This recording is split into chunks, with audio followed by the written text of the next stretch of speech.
खुशवंत सिंह ने कहा, inspector Nathan जाती दफ़ा मुझे कह गया था कि हो सकता है मुझे किसी वक्त पुलिस स्टेशन जाना पड़े, मगर इसने अभी तक मुझे नहीं बुलाया।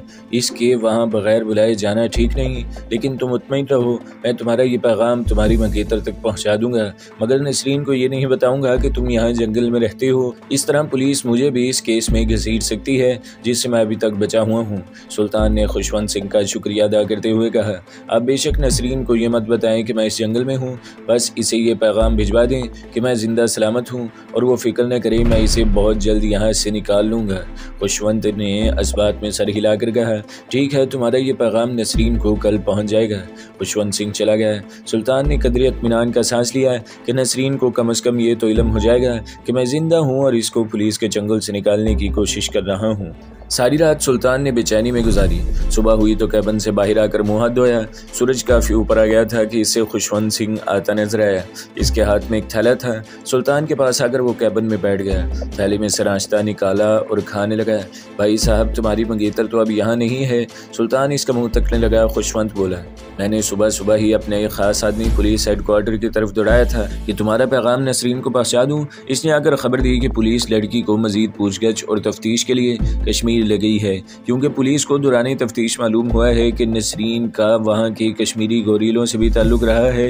सुल्तान की आंखों के आगे एक बार तो अंधेरा छा गया। इसने बड़ी मुश्किल से अपने आप को संभाला और खुशवंत से पूछा, पुलिस इसे किस रोज़ जम्मू लेकर गई है? खुशवंत ने जवाब दिया, मेरे आदमी की इतला के मुताबिक इसे कल सुबह यहाँ से रवाना कर दिया गया था। सुल्तान परेशानी के आलम में अपने माथे पर हाथ फेरने लगा। फिर खुशवंत से कहा, सरदार जी, मैं आज ही जम्मू के लिए रवाना हो जाऊँगा। आप ये पता करा दें यहाँ मद्रास को ट्रेन किस वक्त चलती है। मद्रास से आगे मैं दिल्ली और दिल्ली से जम्मू में पहुंच जाऊंगा। खुशवंत सिंह कहने लगा, जम्मू तुम किसके पास जाओगे? वहाँ के हालात बड़े बुरे हैं, तुम भी पकड़े जाओगे। सुल्तान परेशान ख्यालों में गुम था। कहने लगा, अल्लाह मालिक है, अगर नसरीन को हासिल न कर सका तो खुद भी इस पर कुर्बान हो जाऊंगा। खुशवंत सिंह ने सुल्तान के कांधे पर थपकी दी और हंस कर कहा, बड़े बहादुर आशिक हो, मगर मैं तुम्हें हराम मौत नहीं मरने दूंगा। तुम ऐसा करो कि जम्मू जाने के बजाय जलंधर जाओ, वहाँ मेरा एक दोस्त रहता है, मैं तुम्हें इसके नाम ख़त लिख दूंगा। तुम्हें इसे जाकर मिलना और मेरा ख़त देना। तुम्हें जिस किस्म की मदद की ज़रूरत है वो तुम्हें मुहैया कर देगा। इसके बाद खुशवंत सिंह ने अपने सिख दोस्त के नाम और इसके मोहल्ले का पता सुल्तान को लिख दिया। फिर कहा, दोपहर को आऊँगा और तुम्हें अपने दोस्त के नाम लिखा हुआ ख़त भी दे दूँगा और ट्रेन का भी पता करता आऊँगा। दोपहर को खुशवंत सिंह ने आते ही सुल्तान को एक बंद लिफाफा दिया और कहने लगा, इसमें मेरे खालसा दोस्त के नाम ख़त है जो मैंने गुरमुखी में लिखा है। मुझे जो कुछ लिखना चाहिए था मैंने लिख दिया है। फिक्र न करो, खालसा तुम्हारी मदद करेगा और तुम्हें यह भी पता करा देगा कि नसरीन जम्मू के किस थाने में है और तुम्हें अपनी हिफाजत में वहां तक पहुंचा भी देगा। बाकी तुम जो कहोगे वो तुम्हारे साथ मुमकिन हद तक ताउन भी करेगा। हम खुद हिंदू बरहमनों से निजात हासिल करके अपनी अलग रियासत खालिस्तान के लिए जद्दोजहद कर रहे हैं। रुपए चाहिए तो वो भी मुझसे ले लो। सुल्तान ने कहा, मेरे पास 150 रुपए हैं। खुशवंत बोला, ये कम है। फिर इसने बटुए में से 300 रुपया निकाल कर सुल्तान को दिए और कहा, जलंधर तक का टिकट मैं अपने आदमी से मंगवा लूंगा। जलंधर पहुंचकर पैसों की ज़रूरत पड़ी तो मेरा खालसा दोस्त तुम्हें दे देगा। मैं अभी पता कराता हूँ मद्रास जाने वाली ट्रेन कब छूटती है। खुशवंत सिंह चला गया। वो शाम तक वापस न आया। सुल्तान को बेचैनी लग गई, कोई गड़बड़ न हो गई हो। बार बार इसके दिल में शक पैदा होता कि कहीं खुशवंत सिंह की नीयत न बदल गई हो, मगर ऐसी बात नहीं थी। रात के 8 बज रहे थे कि खुशवंत सिंह आ गया। खाना भी साल लाया। कहने लगा, रामेश्वरम से मद्रास जाने वाली गाड़ी ठीक 9:15 बजे चलती है। तुम आराम से खाना वगैरह खाओ। मैंने एक आदमी की ड्यूटी लगा दी है, वो तुम्हें जीप में बिठाकर स्टेशन छोड़ाएगा। आधे घंटे बाद वो आदमी भी आ गया। वो तामिल था और शक्ल सूरत से मुंशी लगता था। खुशवंत ने तामिल में इसे कहा कि साहब को रेलवे स्टेशन पर छोड़कर सीधे मेरे पास वापस आ जाए। खुशवंत सिंह ने उठकर सुल्तान को गले लगाया और कहा, सुल्तान साहिब, कहा सुना माफ़, तुम्हारी मैं कोई खिदमत नहीं कर सका। सुल्तान ने कहा, सरदार जी, आपने इंसानी हमदर्दी का हक अदा कर दिया है, मैं आपका एहसान कभी नहीं भुलाऊंगा। खुशवंत सिंह ने सुल्तान के कांधे पर हाथ मारकर कहा, यार एहसान कैसा? तुम भी पंजाबी हो, मैं भी पंजाबी, और पाकिस्तान से तो हम बड़ी मोहब्बत करते हैं। जाओ, वाहे गुरु तुम्हारा रखवाला हो। मेरे दोस्त खालसा को मेरा सस्त्री अकाल कहना। सुल्तान जीप में बैठ गया और जीप शुरू रात के अंधेरे में रेलवे स्टेशन की तरफ रवाना हो गई। 3rd क्लास का जलंधर जलंधर का टिकट खुशवंत ने सुल्तान को आते ही दे दिया था, जो इसके थैले में था। स्टेशन पर पहुंचकर इसने जीप वापस कर दी और ख़ुद प्लेटफार्म पर आ गया। जाने वाली गाड़ी खड़ी थी, मुसाफिरों का खासा रश था। सुल्तान 3rd क्लास के प्लेटफार्म के कोने वाली सीट पर बैठ गया। 9:15 बजे इंजन ने सीटी दी और ट्रेन चल पड़ी। काफ़ी लंबा सफ़र तय करने और 3-4 ट्रेनें बदलने के बाद सुल्तान जलंधर पहुंच गया। ये शुरू मई का मौसम था, गर्मी खासी पड़ रही थी, धूप में तेज़ी आ गई थी। सुल्तान ने स्टेशन पर मुँह हाथ धोया और जिस मोहल्ले का पता बताया था रिक्शा लेकर इस मोहल्ले की तरफ चल दिया। ये शहर का एक मखसूस इलाका था। मकान का नंबर इसे याद था, खालसा सरदार का भी इसे याद था। एक मकान में वही नंबर अंग्रेजी हरूफ में लिखा हुआ था। सुल्तान ने दरवाज़ा खटखटाया। 2 मंजिला इमारत थी। एक सेहतमंद सिख ने दरवाज़ा खोला। इसने धोती और बुनियान पहन रखी थी। सुल्तान को देखकर बोला, की गल है, केनू मिलना है? सुल्तान ने सरदार का नाम लेकर कहा, इनसे मिलना है। वो बोला, मैं खालसा सिंह हूँ, कहाँ से आए हो, क्या काम है? सुल्तान ने जेब से लिफाफा निकाल कर इसको दिया। इसने खोलकर गुरमुखी में लिखा हुआ खुशवंत सिंह का खत पढ़ा। खत पढ़कर इसने गली में दाएं बाएं एक निगाह डाली और सुल्तान को अंदर बैठक में लाकर बिठाया और खुद सामने बैठ गया। नौकर को आवाज़ दी कि शरबत लाए और सुल्तान की तरफ घूर कर देखा और बोला, मुझे अपनी कहानी शुरू से आखिर तक खुलकर सुनाओ। सुल्तान ने एक बार फिर अपनी दास्तान गम दोहराई, मगर हस्बे मामूल यहाँ भी इसने कत्ल के वाक़यात बयान न किए। खालसा सिंह खामोशी से सुनता रहा। इस दौरान नौकर शरबत लेकर आया। खालसा सिंह ने होंठों पर उंगली रखकर सुल्तान को खामोश हो जाने का इशारा किया। नौकर चला गया। सुल्तान ने फिर बात शुरू की। जब वो सारे वाक़यात बयान कर चुका तो खालसा सिंह खामोश बैठा, कभी छत को और कभी दरवाजे को तकता। फिर कहने लगा, तुम्हारी औरत अगर जम्मू की किसी थाने में है तो तुम अकेले इसे वहाँ से नहीं निकाल सकते? सुल्तान ने पूछा, आप मुझे क्या मशवरा देते हैं? खालसा सिंह ने कहा, मैं तुम्हें जम्मू में एक बंदे के पास पहुँचा दूंगा, वो तुम्हारी पूरी मदद करेगा। इस बंदे का नाम करम शाह है। रात को हमारा एक ट्रक माल लेकर जम्मू तवी जा रहा है। मैं तुम्हें ड्राइवर के हवाले कर दूंगा, वो तुम्हें करम शाह के पास पहुँचा देगा। एक बात का ख्याल रखना, रास्ते में ड्राइवर से ज़्यादा गुफ्तगू न करना। इससे ये भी मत पूछना कि ये करम शाह कौन है, समझ गए? जी हाँ, फिक्र न करें, मैं किसी से बात नहीं करूँगा। रात के 1 बजे ट्रकों के अड्डे से एक ट्रक, जिसमें खुदा जाने क्या कुछ लदा हुआ था, जलंधर से जम्मू तवी की तरफ रवाना हो गया। इसकी अगली सीट पर सिख ड्राइवर के साथ सुल्तान भी बैठा था। सुल्तान को समझा दिया गया था कि कोई पुलिस वाला नाम पूछे तो गूंगा बन जाए। खालसा सिंह ने एहतियात के तौर पर इसे हिंदुआना लिबास पहना दिया था। जम्मू पहुँचते ही ड्राइवर सुल्तान को अपने घर ले गया। सुबह इसको साथ लिया और सारे शहर का चक्कर लगाकर बाजार की नुक्कड़ पर एक छोटे से रेस्टोरेंट में ले आया। यहाँ सुल्तान को कोने वाली मेज़ के पास बैठने को कहा और खुद रेस्टोरेंट के अकबी दरवाजे से बाहर गली में निकलकर कोई 20 मिनट के बाद आया और गली में खड़ी सुल्तान को इशारा किया कि आ जाओ। ये छोटी सी तंग गली थी। एक जगह गायें भी बंधी हुई थी। एक मकान का दरवाज़ा खोलकर वो ड्योडी में से गुजर कर मकान के पिछले कमरे में आ गए। यहाँ एक गोरा चिट्टा पुख्ता उम्र का आदमी चारपाई पर बैठा था। चाय की केतली तपाई पर पड़ी थी, प्याली इसके हाथ में थी। सिख ड्राइवर ने अंदर दाखिल होते ही कहा, करम शाह मैं चलता हूँ, और सिख ड्राइवर बैठक से निकल गया। करम शाह ने बड़े गौर से सुल्तान का जायजा लिया, फिर अपने सामने वाली लोहे की कुर्सी पर बैठने का इशारा किया। चाय पियोगे? और करम शाह ने चाय बनाकर सुल्तान को दी और कहने लगा, जिस आदमी ने तुम्हें मेरे पास भेजा है वो यूं ही कभी किसी को नहीं भेजता। अब बताओ तुम यहाँ क्यों और किस लिए आए हो? सुल्तान ने शुरू से आखिर तक अपनी दास्तान सुना दी। करम शाह बड़े गौर से सुनता रहा। बीच बीच में वो अपना सर हिलाने लगता है। जब सुल्तान ने अपनी बात ख़त्म की तो करम शाह सदरी की जेब में से पैकेट सिगरेट का निकाल कर पीने लगा। आहिस्ता से उठकर बंद दरवाजे के पास गया, फिर दरवाजे को खोलकर बाहर गली में झांका। माचिस की बुझी हुई तीली गली में फेंकी, दरवाज़ा बंद किया और चारपाई पर आकर बैठ गया। सिगरेट के 2-3 कश लगाए और सुल्तान की तरफ देखकर बोला, हमें इस लड़की की इत्तला मिल चुकी है। हमारे आदमी ने बताया है कि एक मुसलमान पाकिस्तानी लड़की पर पाकिस्तान के जासूस होने का इल्ज़ाम लगाकर यहाँ लाया गया है। सुल्तान ने कहा, वो मेरी मंगेतर है। करम शाह कहने लगा, हमें तुम्हारी मंगेतर से कोई दिलचस्पी नहीं है, लेकिन वो एक पाकिस्तानी खातून है और हम जानते हैं कि वो बेगुनाह है। कोई पाकिस्तानी यहाँ जासूसी करने नहीं आता। हम खुद कश्मीर की आज़ादी की जंग लड़ रहे हैं। बहरहाल हम इस लड़की को भारतीय दरिंदों से ज़रूर आज़ाद कराएंगे, यह हमारा फ़र्ज़ है। सुल्तान को बड़ी जल्दी मालूम हो गया कि करम शाह कश्मीरी मुजाहिद है जो कश्मीर पर भारतीय तशद्दुद और भारतीय मुजारिम के खिलाफ सीना सुपर होकर आज़ादी वतन की जंग लड़ रहे हैं। शाम तक करम शाह ने सुल्तान को अपने मकान में ही छुपाए रखा, इसके हिंदुआना कपड़े तब्दील कराए। जब रात हो गई तो इसे शहर से दूर खुफिया ठिकाने पर ले गया जो एक पहाड़ी के दूर दराज में वाक़ था। यहाँ सुल्तान ने कश्मीरी हुर्रियत परस्तों को देखा जिनकी आंखों में और चेहरों पर आज़ादी वतन की चमक थी। करम शाह ने हुर्रियत परस्तों से सुल्तान का तारुफ करवाया और सारे वाक़यात बयान किए। एक हुर्रियत परस्त का नाम अब्दुल्ला शाह था, भरपूर नौजवान मुजाहिद था, छोटी छोटी स्याह दाढ़ी थी, क्लाशिनकोफ कांधे से लटक रही थी। इसने उकाबी आंखों से सुल्तान को घूर कर देखा और कहने लगा, हमारी इतला के मुताबिक ये लड़की जिसका नाम तुम नसरीन बताते हो पहले भी सुभान भट्ट के साथ जम्मू आ चुकी है। वो पाकिस्तान की जासूस नहीं है। मुदिया प्रदेश में भारतीय इंट्रोगेशन कैंप से सुभान भट्ट इसे अपने ठिकाने पर ले गया था। लड़की बड़ी बहादुर और कमांडो है। सुल्तान बोला, इन वाक़यात का मुझे इल्म नहीं क्योंकि हम एक मुद्दत से एक दूसरे से जुदा हैं। हाँ, इसने मेरे वालिद साहब से मेरे साथ ही कमांडो की ट्रेनिंग हासिल की थी। इस पर हुर्रियत परस्त मुजाहिदों ने सुल्तान की तरफ देखा और करम शाह से पूछा, ये मुसलमान पाकिस्तानी लड़की जम्मू के किस थाने में है? क्या तुम में से किसी को इसके बारे में इल्म है? अब्दुल्ला शाह कहने लगा, वो जम्मू छावनी में फौज की हिरासत में है। मिलिट्री पुलिस की इंटेलिजेंस इससे पूछगछ कर रही है। सुल्तान ने मायूसी के आलम में सर झुका लिया। करम शाह सोच में पड़ गया, ये तो बड़ी खतरनाक बात है। लड़की को फौज की हिरासत से निकालना हमारे लिए बहुत मुश्किल है। अब्दुल्ला शाह ने कहा, हम जान की बाजी लगाकर छावनी में घुस जाएंगे, आप बेफिक्र नहीं। करम शाह के चेहरे पर गौर व फिक्र के असरात थे। इसने जैसे अब्दुल्ला शाह का जुमला नहीं सुना था, इसके ज़हन में एक मंसूबा उभर रहा था। सुल्तान ने पुरजोश लहजे में कहा, मैं भी आपके साथ चलूंगा। करम शाह ने हाथ के इशारे से सुल्तान को चुप कराया और अब्दुल्ला शाह से पूछा, अब्दुल्ला क्या तुम्हें पता है कि मिलिट्री इंटेलिजेंस का इंचार्ज कौन है? अब्दुल्ला शाह बोला, मेजर तुलसी राम है। ये वही मेजर है जिसने हमारे 2 मुजाहिदों को तशद्दुद करके शहीद कर दिया है। ये कहाँ रहता है? करम शाह ने आहिस्ता से पूछा। जम्मू छावनी में ही इसकी कोठी है, फैमिली के साथ रहता है। कितने बच्चे हैं इसके?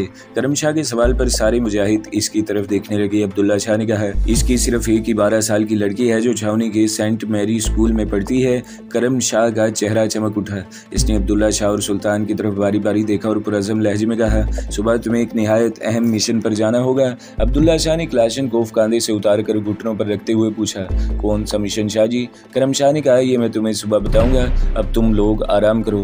पहाड़ी गार में छोटा सा दिया जल रहा था। सुल्तान भी दूसरे कश्मीरी हुर्रियत परस्तों के साथ वहीं ज़मीन पर लेट गया और अपने अंदर एक नई ताकत महसूस करने लगा। इसे सुबह होने का बेताबी से इंतजार था जब इसे नसरीन को भारतीय फौज की कैद से निकालने के लिए मिशन पर रवाना होना था। दूसरे दिन जम्मू शहर का आसमान अबर आलूद था। हल्की हल्की फुहार पड़ रही थी, खनकी बढ़ गई थी। करम शाह सुबह सुबह अब्दुल्ला शाह और सुल्तान को साथ लेकर शहर के शुमाल मगरबी इलाके में वाक़ खुफिया ठिकाने पर पहुंच गया था। वहां इनका एक और साथी समदानी भी इनमें शामिल हो गया था। करम शाह ने अपने साथियों को अपने मंसूबे की पूरी तफसीलात से आगाह करते हुए कहा, मुझे यकीन है कि अगर हमने अपने होश और हवास में रहकर अकल से काम लिया तो हम अपनी मिशन में कामयाब हो जाएंगे और एक बेगुनाह मुसलमान लड़की को भारतीय फौज के अकूबत खाने से रिहा करा लेंगे। सुल्तान खामोश था। अब्दुल्ला शाह और समदानी तरबियत याफ्ता कमांडो हुर्रियत परस्त थे।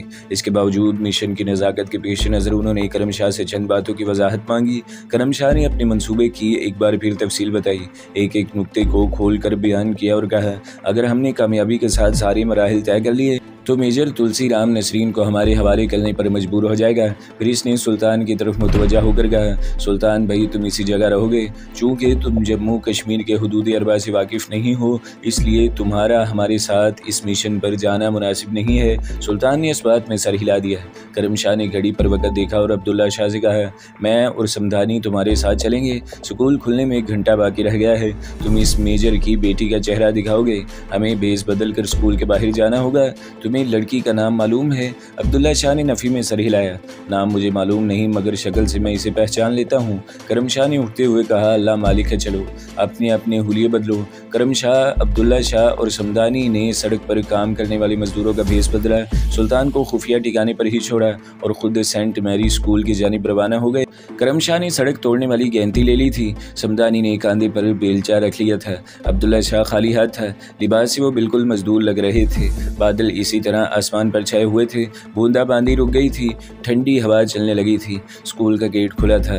थोड़ी देर बाद स्टूडेंट लड़कियां आना शुरू हो गईं। अब्दुल्ला शाह, समदानी और करम शाह इसी जगह सड़क के किनारे बैठ गए जहां कारें पार्क होती थी। वो अपने अपने रुमाल से रोटी निकाल कर खाने लगे। यूं इन पर किसी को शक न हुआ।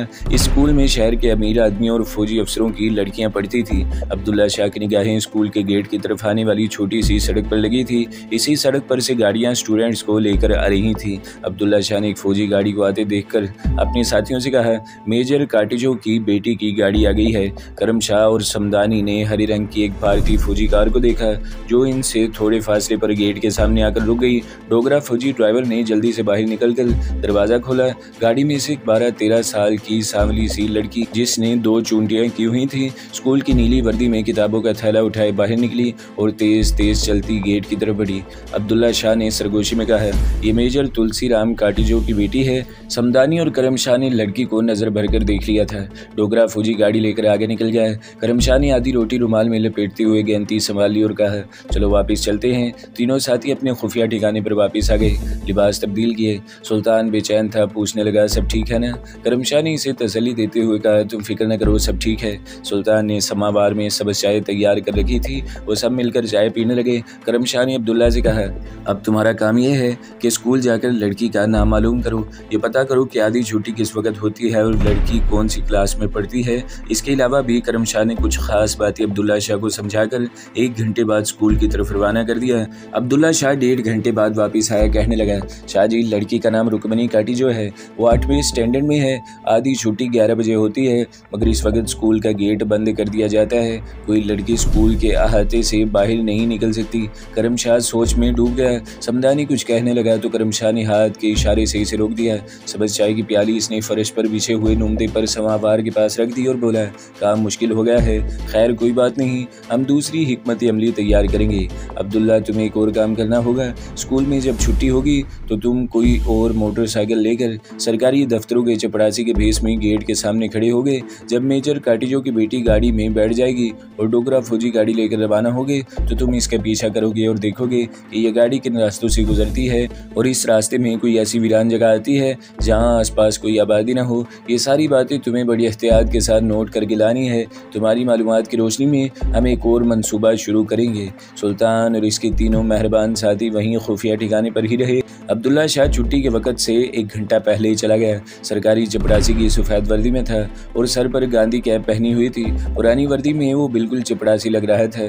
छुट्टी के वक्त वो स्कूल के बाहर मोटरसाइकिल के पास खड़ा था। यूँ लगता था कि वो किसी अफसर की बच्ची को स्कूल से लेने आया है। इसकी निगाह फौजी गाड़ी पर थी जिसका डोगरा ड्राइवर बोनेट से टेक लगाकर सिगरेट पी रहा था। जो ही मेजर काटिजो की बेटी रुकमनी बस्ता उठाए गेट से दौड़ती हुई बाहर निकली, डोगरे ने सिगरेट परे फेंक दिया, गाड़ी का दरवाजा खोलकर लड़की को पिछली सीट पर बिठा लिया और गाड़ी स्टार्ट करके एक तरफ चल पड़ा। 10 सेकंड का वक्फा डालकर अब्दुल्ला शाह भी मोटरसाइकिल स्टार्ट करके इसके पीछे लग गया। फौजी गाड़ी आगे आगे जा रही थी। अब्दुल्ला शाह का मोटरसाइकिल थोड़े फासले से पीछे पीछे आ रहा था। अब्दुल्ला शाह ने सारा रास्ता देख लिया था। इसने एक ऐसा मुकाम भी ज़हन नशीन कर लिया जहाँ गाड़ी एक छोटे टीले का मोड़ काटती थी और आसपास सिवाय जंगली झाड़ियों और दरख्तों के और कुछ नहीं था। एक खास जगह से अब्दुल्ला शाह ने मोटरसाइकिल को मोड़ा और शहर के बाहर से होता हुआ अपने खुफिया ठिकाने पर पहुंच गया। करम शाह, समदानी और सुल्तान इसकी राह देख रहे थे। अब्दुल्ला शाह ने स्कूल से मेजर काटिजो की छावनी वाले रास्ते की पूरी रूट की तफसील बताई और कहा, रास्ते में सड़क एक टीले का मोड़ काटती है। ये अमरूदों के वीरान बाग वाला मोड़ है। ये जगह बिल्कुल सुनसान होती है। करम शाह जो अब्दुल्ला की बातें बड़े गौर से सुन रहा था बोला, मैं समझ गया, ये जगह बिल्कुल ठीक रहेगी। अगर कोई नागहानी आफत नाजिल ना हो गई तो कल इसी वक्त हम अपना काम शुरू कर देंगे। शाम तक करम शाह ने, जो इन कश्मीरी कमांडो में सबसे ज़्यादा तजुर्बेकार था, अपना सारा काम मुकम्मल कर लिया था। वो तमाम चीज़ें जिनकी इन्हें ज़रूरत पड़ सकती थी अपने पास रख लिया। कलाशिनकोफ़ अपने साथ नहीं ले जा सकती थी। इसकी जगह एक भरा हुआ रिवॉल्वर रख लिया था। रात गुजर गई। पिछली रात बारिश हुई। सुबह मुतला अबर आलूद ज़रूर था मगर बारिश रुक गई थी। करम शाह यही दुआ मांग रहा था कि कहीं रुकमनी स्कूल से छुट्टी न करे, मगर ऐसी कोई बात नहीं हुई थी। रुक्मिनी अपने वक़्त पर स्कूल आई और छुट्टी के बाद फौजी गाड़ी में बैठकर घर की तरफ चल पड़ी। रात की बारिश से सड़क गीली थी, गाड़ी आहिस्ता आहिस्ता चल रही थी। गाड़ी एक जगह से बड़ी सड़क को छोड़कर छोटी सड़क पर आ गई। छोटी सड़क सीधी छावनी की तरफ जाती थी, इस पर ट्रैफिक का रश भी नहीं होता था। गाड़ी आगे जाकर अमरूदों वाले पुराने बाग के टीले का मोड़ काटने लगी तो डोगरे फौजी ने ब्रेक लगा दी। मोड़ के सड़क के दरमियान एक फौजी अफसर खड़ा दोनों हाथ हिलाते हुए गाड़ी को रुकने का इशारा कर रहा था। ड्राइवर डोगरे सिपाही ने फौजी अफसर के करीब जाकर गाड़ी रोक दी। इसने गौर से देखा तो फौजी अफसर नजदीक आ गया।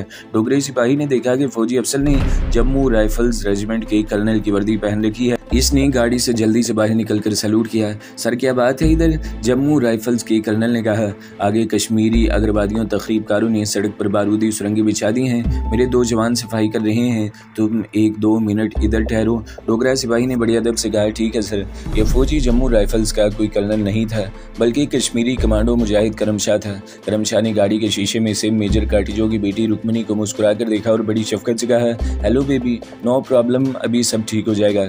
फिर डोगरे सिपाही ने कहा, ये अपने मेजर काटिजो साहब की बच्ची लगती है। डोगरा सिपाही ने अटेंशन होकर कहा, यस सर।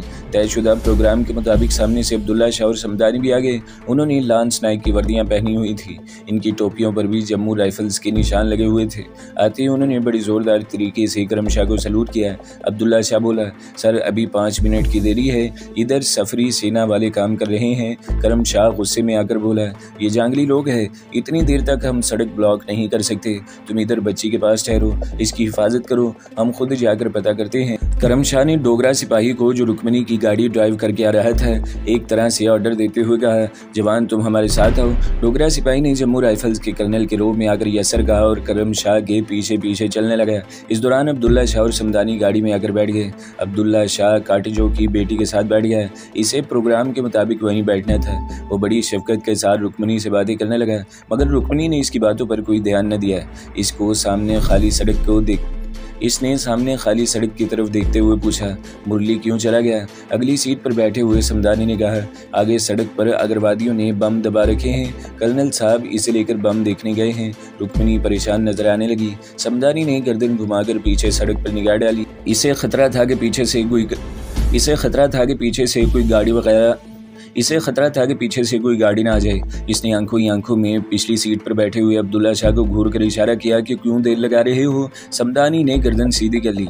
इसे पिछली सीट पर से ऐसी आवाज़ आई जैसे लड़की का मुंह किसी ने पूरी तरह से बंद कर दिया हो और वो चिल्लाने की कोशिश कर रही हो। समदानी ने मुड़कर देखा, अब्दुल्ला शाह अपना काम कर चुका था। मेजर काटिजो की बेटी इसकी गोद में सर डाले बेहोश पड़ी थी। इतने में सामने सड़क पर से करमशाह भी नमूदार हो गया। वो तेज तेज कदमों से सड़क की ढलान पर आ रहा था। तो दोस्तों, अगली किस्त सुनने के लिए हमारे चैनल को ज़रूर सब्सक्राइब करें, वीडियो को लाइक करें और बेल के आइकन पर भी क्लिक कर दें ताकि हर जो आने वाली वीडियोज़ हैं वो आपको सबसे पहले मिलती रहें।